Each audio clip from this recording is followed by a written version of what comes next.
Aguilar à la ligne bleue à côté. Il lance et c'est dévié. Le rebond de la bande et une tentative de Liam Jacques là, qui est venu bien près de fonctionner. Et belle intervention de Blais encore en défense. Tire du revers, La Peña bloque et met un terme à l'action. 16-57 à faire en première période. C'est 0-0 sur le 93-3 CFXFR. Et Côté à une occasion, la rate de lancer à l'autre bout. Dean a intercepté. 47 secondes à la pénalité de l'Océanique. Et le but qui est marqué par Gendron. Si vous vous souvenez, lors des 2 premiers matchs locaux de l'Océanique, ce Gendron avait battu l'équipe Bas-Laurentienne à lui seul dans l'uniforme de l'Armada de Blainville-Boisbriand. Alors le changement d'uniforme, ça lui revient. Béliveau quitte sa zone, remet par la clôture. Spadafora fait dévier un peu plus loin et bel arrêt de Robert. Beau déplacement là, contre Noah Warren. Warren qui a bien senti le jeu. Bon synchronisme pour s'amener dans l'enclave. Pas perdu de temps pour son tir. Non. En attaque. Tire du revers et La Peña qui sort la mitaine. Et vole Julien Belland. Bel arrêt de La Peña. Ouais. C'est pas évident un tir du revers de cette distance. Qui cède à Cole Cormier. Cormier redonne à Véro. 4 secondes à la pénalité. Et bel arrêt de Robert sur un tir du revers qui n'était pas très puissant, mais quand même à très courte distance. Et Robert qui reçoit un lancer. Ensuite, il ne donne plus. Et Warren aisément intercepte et lance à l'autre bout. Robert quitte son filet. Et j'allais dire, il fallait être prudent. La passe est interceptée. Le but qui est marqué en désavantage numérique par Anthony Véro, je pense. Je pense que oui. Je pense qu'il a touché. Pardon. Je pense qu'il a touché à la rondelle. Kidney a placé la rondelle devant le filet en direction de son coéquipier Véro. La rondelle a touché d'abord le patin.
Des Olympiques qui ne peut empêcher la sortie de territoire de Xavier Filion.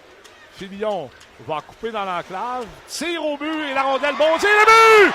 Xavier Filion, je parlais du style spectaculaire de La Peña, il a voulu en mettre un petit peu de moutarde et s'est fait battre. Et la défensive des Olympiques, Michel, a donné beaucoup trop d'espace en entrée de territoire. Tout le monde a reculé, personne n'a forcé. 2 minutes 19 à faire en deuxième période. C'est la sortie d'Antonin Véro qui a le but gagnant jusqu'ici. Béliveau s'avance et avec quelle aisance.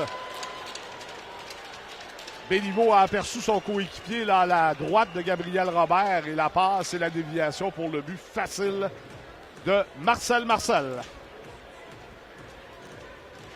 Le premier rendu le long de la clôture perd son casque, alors doit le remettre. En fait, c'est Gendron. Et là, un but complètement ouvert, mais Robert, un arrêt sensationnel. Aussi exceptionnel que celui de La Peña tantôt, Yannick. Et combien important. Complètement son tir du poignet. Début de troisième, compte tenu des standards qu'il a établis de l'UNO, un peu difficile.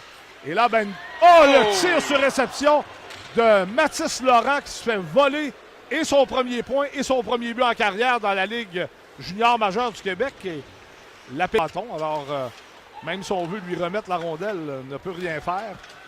Belland, le long de la clôture, veut contourner Boutin. Belland est fort, coupe au but. La Peña bloque, donne un retour et va réussir à étirer la jambe puis la main. En ayant laissé son bâton, il a étiré la main de son bloqueur, sa main gauche, pour... Alors, Gauthier, ça passe intercepté le long de la bande et ça va donner un 2 contre 1. Savoie s'approche. Et le but qui est marqué par Spadafora. Oui, une de ses rares présences Ben aujourd'hui. Oui. Il devait même pas jouer au départ. Bien marqué là, pour les Olympiques, le 5e filet. Donné 4 buts de priorité et